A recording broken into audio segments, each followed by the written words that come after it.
Hello, everyone, and welcome back to the Hammer the Over podcast. I'm your host, Austin Garoft, alongside Ethan French. And as always, we're going to get right into things. And before we get into things, as always, we like to shout out our Twitter so you guys can see our picks, because that's where we mainly put our picks in, because things obviously change day to day. I'll put the link for that in the description. It also should be on the screen right now that you guys are looking at. But let's go ahead and get right into things, starting off with our picks from last week. That's always how we start things here. Last week kind of went cold. Yesterday I went 2-1 in MLB, trying to keep my streak of MLB picks going. They've been pretty good. And NBA has just been very unpredictable. Like French and I were talking earlier today, and we were saying how it's so hard because it's the same team playing each other. It's the same game. The lines are the same for every game because there's no home court because they're at the neutral site in Orlando. So it's difficult to you try and look at every game with a new perspective, or at least I have been, and not falling into the same pattern of hitting the same bets every game. But it's been a little annoying trying to bet that. One of these games I swear the Pacers are gonna win, but the Heat have just been covering and winning every game so far. So yeah, it's been a little difficult. Yeah, it's just like crazy. The bubble, just in general, the games have been so hard to predict just because of no home court advantage. It's just a huge difference. And I know the Sixers went 0-4. I mean, they probably honestly would have taken one if they had a home court advantage because they had the best home record this season. And with that being said, let's just get right into the NBA news. Top of my list is Brett Brown just got fired literally like an hour ago before we started taking notes for this podcast. They're talking about their next coach, possibly Jay Wright. They're talking with the Clippers for Ty Lue.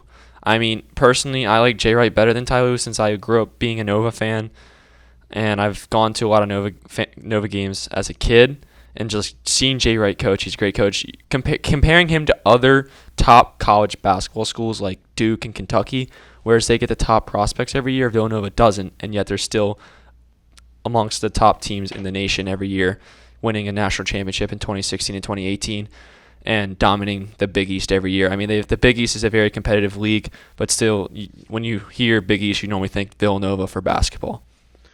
Yeah, I agree. I think it was about time Brett Brown got the boot. I'm not a Sixers fan. I'm quite the opposite, but their roster has consistently been very loaded, especially going back last year with Jimmy Butler.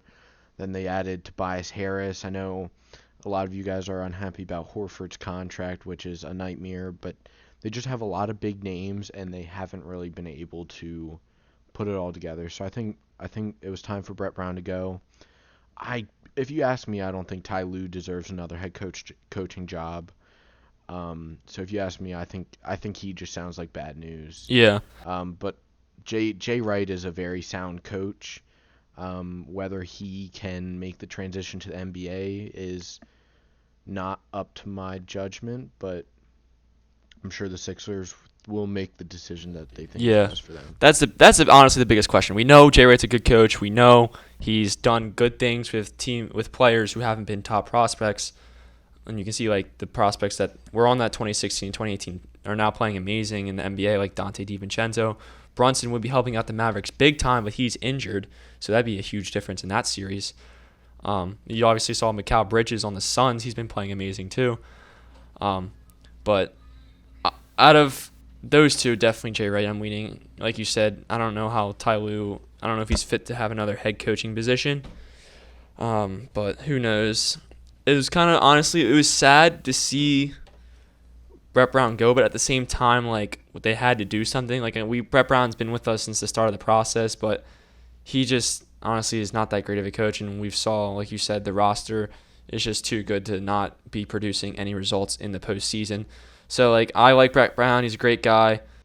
I mean, I wouldn't necessarily say no results because they did make it to the Eastern Conference Finals. That's the thing. I know Ben Simmons was hurt for this series, and the Celtics have been playing good basketball, but I would still expect them to at least snag a game. Yeah. It just looked like Embiid versus the world out there. Yeah.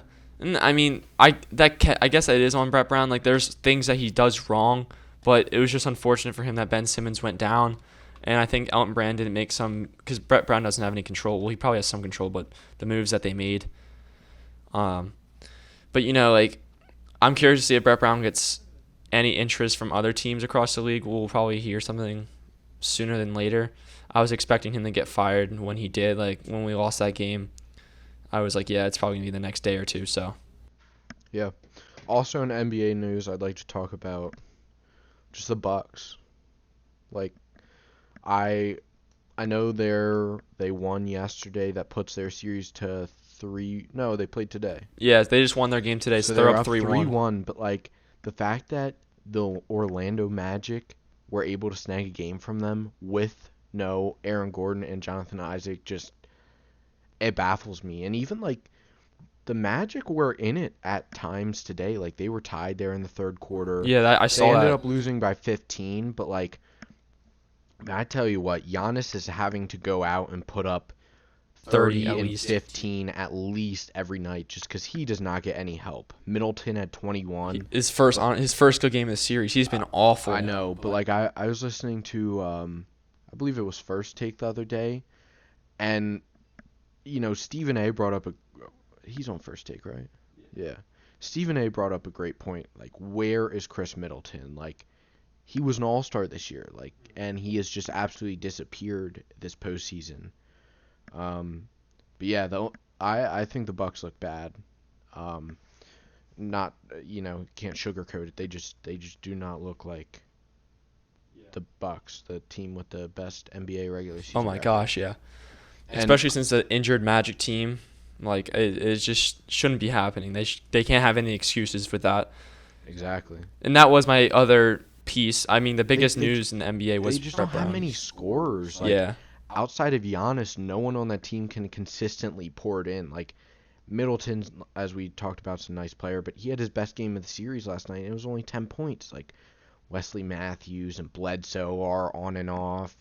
DiVincenzo's on and off. They just don't have the consistency that I think they need to continue to progress further. The last NBA news I want to talk about is the Clippers because, man, they look like they suck. Paul George. They look like ass right now. Paul George, so overrated. I mean, I've said it Pull before. up that stat line. I'm a Lakers fan, so naturally I hate the Clippers. But like, all you guys out there that think the Clippers are gonna make it past the Lakers, you're dead wrong. Like, the Mavericks are a good team, but like, and now while Luka was spectacular last night. Obviously, the game winner to go with 43, 17, and 13, which is just a monstrous stat line. But like, they shouldn't have even been in that game, especially no Kristaps. You're telling me the Los Angeles Clippers, the deepest team in the NBA to some, Your NBA 2020 NBA champions. champion, They're lost tied to- 2-2 right now. lost to a Kristapsless Mavericks? Like, I'm not saying that the Mavericks are going to win this series, but like, the fact that they just lost to the Mavericks with no Kristaps is pathetic. And people were freaking out about the Lakers when they lost their first game the other day, but I was saying, like, the Lakers haven't had to play playoff basketball in the entire bubble, whereas every game for the Blazers was like a playoff game. And I think we've seen that the Lakers have come back with two strong wins, especially in that game 2, winning dominantly. But like, I don't think the Lakers are the LA team that people have to worry about. It's these Clippers, man. They look out of sorts. And I'm talking about this. Like, Lou Williams dropped 36 off the bench, and they still lost. That's just bad. I mean, honestly, the Mavericks very easily could be up 3-1 since Porzingis got ejected in that first game, and that still was a close game. So that just goes to show that this is going to be – I think this might go to 7 games. And people were saying, the Lakers are going to have a tougher first round in the playoffs against the Blazers because Dame time, this and that, yada, yada, yada, where, like, the Mavs – people were overlooking the Mavs, how good of a team they are. Like, I agree, like, the Blazers are good. I just their defense isn't there. And we saw, like, last night, LeBron was going off. Playoff LeBron's finally back. Just – no one could guard him. He was driving, just bodying people. He had that huge 3 at the end of the game there, in the final minutes of the game. He looked assertive, which is what they need him to be. Yeah. But I like to touch back here, like, your so-called Clippers who are incredibly deep. Like, Montrezl Harrell has looked terrible since he came back. In 17 minutes, he had 2 points. His plus or minus was minus 19, which was just not the numbers you expect to see from a potential Sixth Man of the Year candidate. And Paul George, LA's wonder child, just looks like an absolute moron out there. Can't shoot the ball to save his life. Paul George is overrated. He's just really not that good. I agree, yeah. He plays in the shadows of Kawhi Leonard. Like, Kawhi Leonard makes him look so much better. He's just really not that good. And you've seen it this series. I'd also like to continue my chain of saying Marcus Morris sucks because he does. He's just bad. What did he do yesterday? Oh, he had that deep three. He had that big three. And he put his finger down in front of Kleber, whatever his name is, Kleber, right? Max Kleber. Yeah, Kleber. And that was like, bro, what are you doing? I like when that happened, I was just geeking. I was like, French is gonna get so mad about this. Went on and on because he was a Knicks fan, so he loves Marcus Morris because he's a former Knick. Oh, he's a gamer this, he's a gamer that. I don't think gamers put up 9 points in 35 minutes, so that's my take. Clippers suck. They always will. Yeah. But that's about all I have for NBA news. I mean, yeah, I was basically just gonna go over every series as after this. So like we already touched on Clippers, Mavs. We touched on Sixers, Celtics. I mean, that was a sweep. There's not much to talk about there, and I really want to talk about it. Who do you think's gonna make it out of this Clippers Mavericks series? I would like to see the Mavericks because I'm not a fan of the Clippers, but Same. Just the Clippers. People say, I know everyone's saying it. They have the roster, they have the coaching, they have every single piece they need. There's literally not an excuse for them to lose this series. There really isn't, and I tend to lean towards the direction that the Clippers will win this series. I mean, that's where everyone if you ask them who's going to win this series, most people are going to say the Clippers if they are not a fan of the Clippers or the Mavericks. Mm-hmm. Which is like fair. I mean, but I think it's going to 7 for sure. I don't think the Clippers can win 2 straight. And if the Mavs do end up winning this is going to be a start of a crazy era for Luka Doncic, just upsetting the team with a former national champion who had a better roster than he did last year, which is just crazy for him. And he's only in his second year. He's literally our age, and that's just unbelievable to think about. He's crazy. He's got so much left in his career, and he already seems like he's one of the top 5 players in the league right now. I would agree. He really does everything. Yeah. I mean, he's probably behind. If we go through the top 5 players right now, it's probably like, this is no particular order, but it's probably like LeBron, Giannis, Kawhi, and Harden. And it'd probably be fair to put maybe like Doncic around there in top 10. Doncic's up there. Around Tatum. Up there. Tatum's, yeah. We're talking about like a role player, top player who gets triple doubles very frequently. Yeah. In the league. But yeah, I'd love to see the Mavs come out of that series. As much as I hate to say it, I think the Clippers will win in 7. But like, the Clippers are playing 7 in their first series. That's just their first round playoff series. That's just not good news. Yeah. Looking past them, Bucks are up in the series 3-1 with a big win today. Huge win.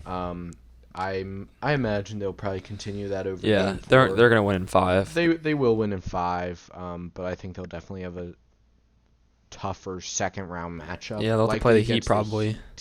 Which I really like the Heat. They're now up 3-0. They're actually tipping off in like 30 minutes of when we're filming this. I also really like the Heat. The Heat are a good team. I think that the Heat are currently up 3-0. I anticipate the Heat to win.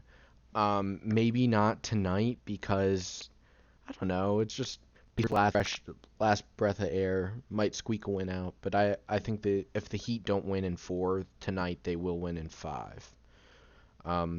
The other playoff game that's currently happening is the Rockets and the Thunder. Great. This is the other great. Other than the Mavs-Clippers series, this has been the other really good first. Like, both these series could have been, like, Mavs-Clippers is, like, a type of series you would expect in, like, the Eastern or the Western Conference Championship. Like, they've been really entertaining series, which is, like, what we love to see.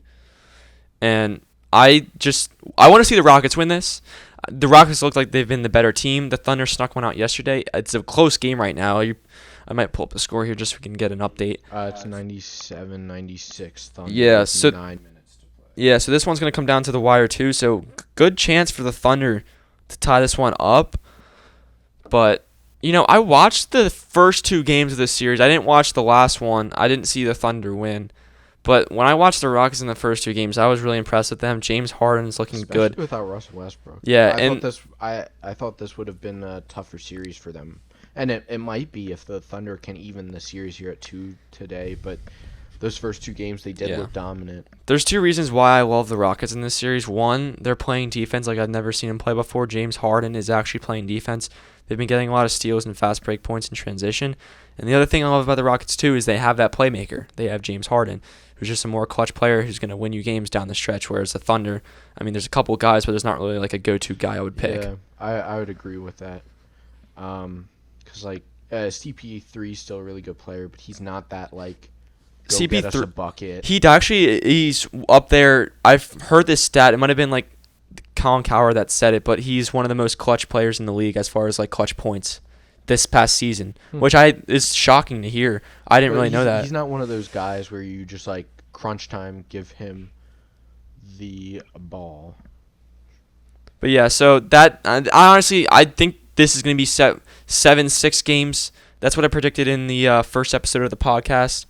But I think that the Rockets are going to pull this one out, and then hopefully they get Westbrook back because that's going to be a very entertaining series for whoever comes out of that Lakers Blazers. It's probably going to be the Lakers, but the final playoff game today is the Lakers and Blazers, which you just hinted towards. Yeah, we talked about it a little bit earlier. I think the Lakers are up 2-1. I would expect them likely to win in 5. Yeah. They're just the better team. Yeah. Damian Lillard and McCollum are so good, but Lakers are just the superior team. If they don't win in 5, I think they win easily in 6. Yeah, they're just the promising team, especially since LeBron went off yesterday. He's back. They're all locked in after their bubble season where they just seemed, not normal, like the normal Laker team we see.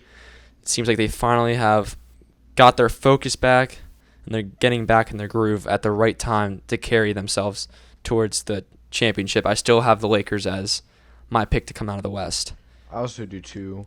Worth noting is like the Lakers have also started to shoot the ball a little better. They had a historically low 3-point percentage in that game 1, which they only lost by 7, but they were either 5 of 31 or 5 of 32, which was something a little under 16%, which is just abysmal. And they only lost that game by 7. Like it's not like they were out of that game. Like it was a close game to the end, and the Lakers only shot 15% from 3. Yeah. So like their win on Saturday they shot 33%, and then on Thursday they shot. What did they shoot here? They shot 37% from 3. So they're getting back there. Numbers up. Yeah. They're looking like the KCP was hitting Lakers. some threes out of their game. That was kind of sweet. The game 3, I think it was. That was nice to see. It was. So they're hopefully get some more offensive out of him rather than just it being like LeBron and AD. I've been impressed with JaVale McGee too. He's been really good this entire season. So we touched on the Lakers, Blazers, we touched Rockets, Thunder, Celtics, Clippers. I think the only series we talked about Pacers and Heat, right? Jazz Nuggets is left. And the Raptors 1-4. There's nothing really to say about that. Raptors and Celtics. They got a scare in the second game, but now it's Raptors versus Celtics. It's going to be a very good series. Wow. I honestly, that could have been the Eastern Conference. Yeah, how I see this series is basically, in my opinion, I think if the Celtics win this series, they're going to go on to play. Now, my prediction is right now is I still have the Bucks. I'm going to ride with the Bucks because that's what I said last episode. I'm riding with the Bucks to win against the Heat in the next series. Well, first the Bucks have to beat the Magic, but they're going to. And then my pick is the Bucks to win and come out of the East. Now, if the Raptors beat the Celtics, that's going to be an interesting game for the Bucks. But the Bucks also have to get past the Heat first. I think that could possibly be a 7-game series. I really like the Heat. It would not be all that surprising to me if the Heat ended up winning that series. And like Giannis, he's just been so dominant. I'm hoping that I feel other like players he could match up well. Like I'm guessing Jimmy Butler and Adebayo would probably guard Giannis, which neither of those are that bad of matchups.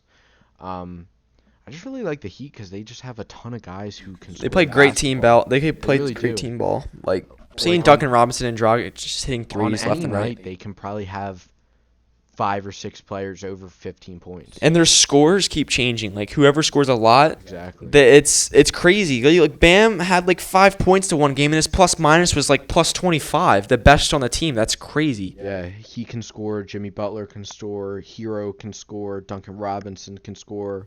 I love Duncan Kendrick Robinson. Nunn, Goran Dragic has looked really good this series. I'm a huge Duncan Robinson fan, man. Just to hear that he came from a He went division. to Michigan. I mean, I know, but I would just like the way he plays. I mean, he came from a Division III school, then played Michigan, only averaging like 8-9 points a game, and now he went undrafted, and now he's a starter for one of the best teams in the East. Like that's really impressive for him. He's one of the best 3-point shooters in the league right now, and he, I believe, set the record for most threes for a rookie. Yeah.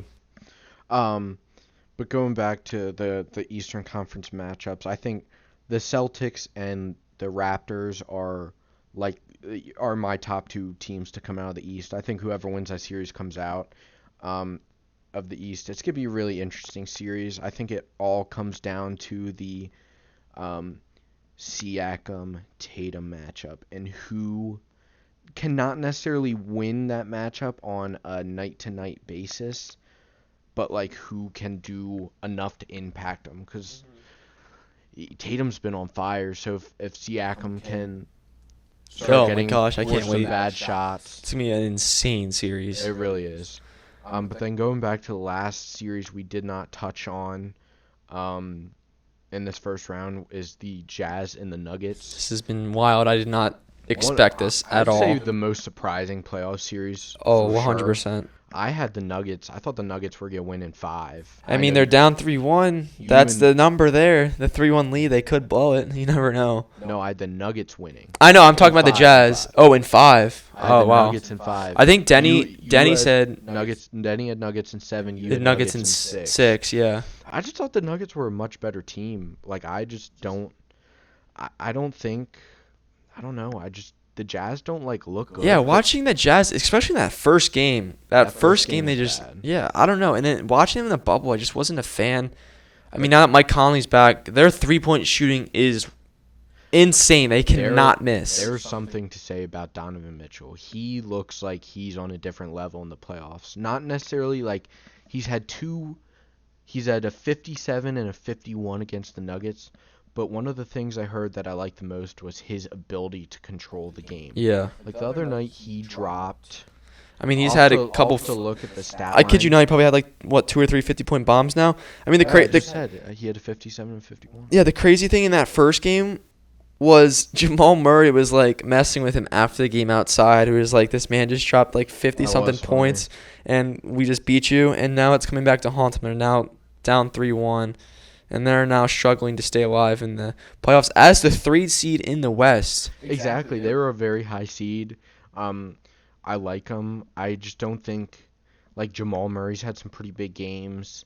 But like Michael Porter Jr. hasn't looked all that well. There's a lot of hype about him in the bubble, and Jokic has put up some pretty good numbers in the series, but he's also been he's kind of been overshadowed by the play of the guards, mainly because I don't think he's putting up massive numbers. Rudy Gobert's done a good job of trying to slow him down. So, yeah, I was definitely most surprised by the series. If it continues the way it's going, the Jazz will easily win. Something to be said, Denver had 2 7-game series last year in the playoffs, but it would take a hell of an effort for them to come back and push this to 7 games, and I just don't see it. Donovan Mitchell looks too good, and that's even like, Jamal Murray had a 50-point game. Yeah, they still lose. That's crazy. That game was insane last night. Like not Jamal Murray. Donovan Mitchell had 51 on 15 of 27. He's shooting the ball incredibly efficiently. He just looks like that dude right now, which he really did not in the bubble. I expected him to be that dude in the bubble, and he wasn't. Yeah, it's crazy how well he's playing. it's unbelievable. It's good for the league too. Just like it's awesome to see the competition that they're having without having any fans watching the game live. Like you think like maybe they wouldn't have like the energy and enthusiasm as much as they would have with fans, but it's just the things we are watching, games I've been watching. This honestly might have been like the most wild playoffs we've had like to date. Just personally while watching them, like we've had some crazy games. We have like so many overtime games, buzzer beaters, just players going off in general, like new young players who are going to be making a huge impact in the future. And it's honestly like the start of a new era is coming of all these new young players coming up, making their case in the league of how they could possibly be one of the top players in the future. Yeah, for sure. So I think that's basically all the series. About wraps it up. Yeah. Do you have any locks you want to talk about tomorrow? I mean, looking at tomorrow's games, I think it's just the Jazz, Nuggets, and the Mavericks, Clippers. And the Bucks play tomorrow too, right? No, they played today. No, they played today. Yeah, there's only 2 games tomorrow then, right? Yeah. Nuggets, Jazz, and that's right. Clippers, Yeah, that's right. Mavericks. The only pick I would like. I'm just looking. I'm looking at these numbers now.